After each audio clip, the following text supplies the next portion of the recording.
ভোরের আলোটা ঠিকমতো চোখে পড়ার আগেই ছোট্ট আয়ানের ঘুম ভাঙল। রাতের ঘুমের নানা রং বেরঙের স্বপ্ন শেষ হয়ে গেল মুহূর্তের মধ্যেই। চোখের পাতা খুলতে না খুলতেই মাথায় চিন্তার ভাঁজ পড়ল। স্কুলের হোমওয়ার্ক করা হয়নি। ছোট্ট সেই মাথায় সঙ্গে সঙ্গেই আরেকটি চিন্তা এসে জড়ো হলো, স্কুলের টিফিনে কি নিয়ে যাবে সে। পাশের রুমেই আয়ানের বাবা মিস্টার খানের মাথায় ওইদিকে চিন্তা চলে এসেছে। আজ অফিসে প্রেজেন্টেশনটা ঠিকঠাক হবে তো? সঙ্গে সঙ্গে আবার সকালের বাজারের লিস্টটাও মস্তিষ্কে অ্যালার্মিং সাউন্ড বাজিয়ে গেল। এভাবে তিনি মাত্র দিনের প্রথম 15 মিনিটে প্রায় 200টা ছোট ছোট চিন্তা করে ফেলেছেন, যা তিনি বুঝতেই পারেননি। এবং দিন শেষে যে সংখ্যা অনায়াসেই ছাড়িয়ে যাবে 6000। হ্যাঁ, বিজ্ঞানীরা বলেন প্রতিদিন একজন মানুষ গড়ে 6000-এরও বেশি চিন্তা করে।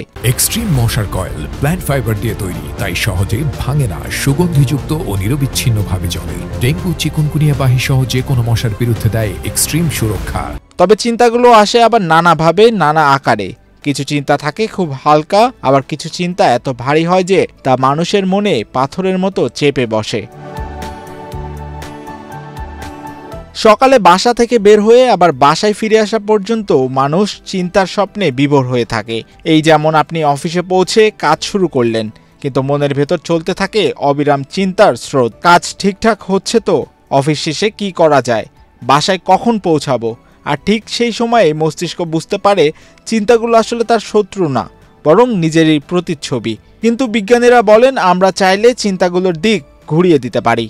যখন আমরা ভালো কিছু ভাবি তখন মস্তিষ্ক ডোপামিন ও সেরোটোনিন নামক রাসায়নিক নিঃসরণ করে, যা মনকে শান্ত করে ফেলে। কখনো ভবিষ্যতের পরিকল্পনা, কখনো অতীতের আফসোস, কখনো বা নিছক কল্পনা, সবই মানুষের মস্তিষ্ককে জাগিয়ে রাখে, আবার ভাবতে সাহায্য করে। বিজ্ঞানের গবেষণা থেকে জানা যায় চিন্তার বেশিরভাগই আসে স্বয়ংক্রিয়ভাবে। মানে আপনি না চাইলেও মস্তিষ্ক নিজে থেকে এক চিন্তা থেকে আরেক চিন্তায় চলে যায়। ক্যালিফোর্নিয়া ইনস্টিটিউট অফ টেকনোলজির গবেষণায়, যা নিউরন জার্নালে প্রকাশিত হয়, যেখানে বিজ্ঞানীরা প্রথমবারের মতো নির্ধারণ করেন মানুষের চিন্তার গতি মাত্র 10 বিট প্রতি সেকেন্ডে।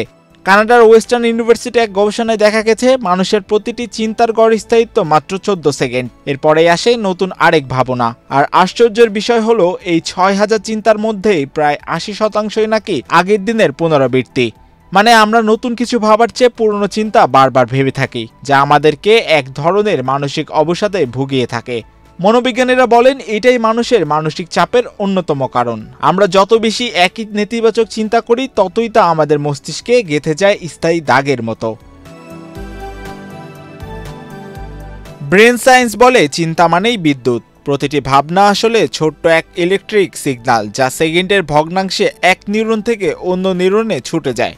এই ইলেকট্রিক ওয়েবের মধ্যেই লুকিয়ে আছে মানুষের কল্পনা, ভয়, প্রেম, স্বপ্ন, সাহস, প্রাপ্তি, আরও কত কিছু। আর তাই মানুষ শুধু স্বপ্নে নয়, চিন্তার ভেতরেও বেঁচে থাকে। এই যেমন এই প্রতিবেদনটি দেখতে দেখতে আপনার মাথায় ঘুরে বেরিয়েছে কত শত চিন্তা।